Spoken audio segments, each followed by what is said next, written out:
sa rozpúšeme, rozhýbeme.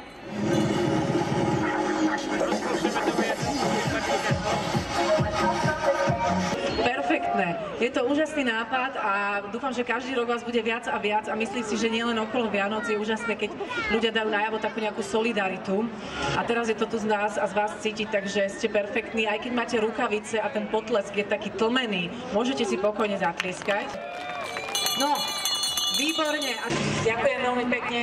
Ja som sa umárala, že akú inteligentnú otázku položím slovenskej supermoderátorke, ale myslím si, že všetko zvládla povedať sama, takže my vám prajeme za všetkých účastníkov behu krásne sviatky. Ľavá strana je pripravená.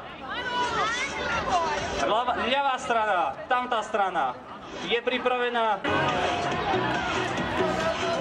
Necháme vás ešte chvíľočku, pretože sa skore začína meniť ani... Ľudia sa prechádzajú cez výjezdu, prosím nás pekne. Nikde sa znáša. 3, 2, 1,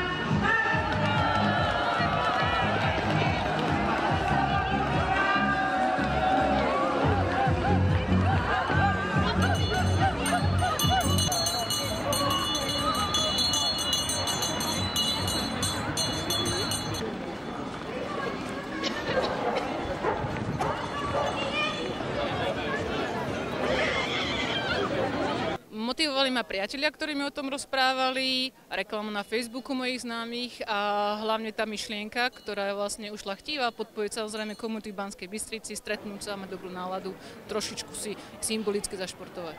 Všetci sme sa zabávali, smiali, išlo to hladko, splnilo to svoj účel. Určite som rada a určite pozvem budúci rok ďalších so mnou, aby prišli.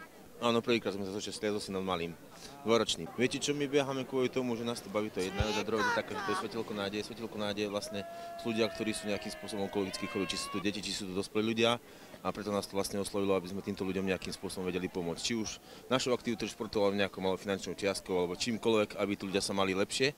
A vlastne motivácia preto je, že oni majú tento život ťažký a nejakým spôsobom by bolo vhodné im pomôcť kedykoľvek a kdekoľvek. Takže asi toto, čo by sme vedeli k tejto veci povedať.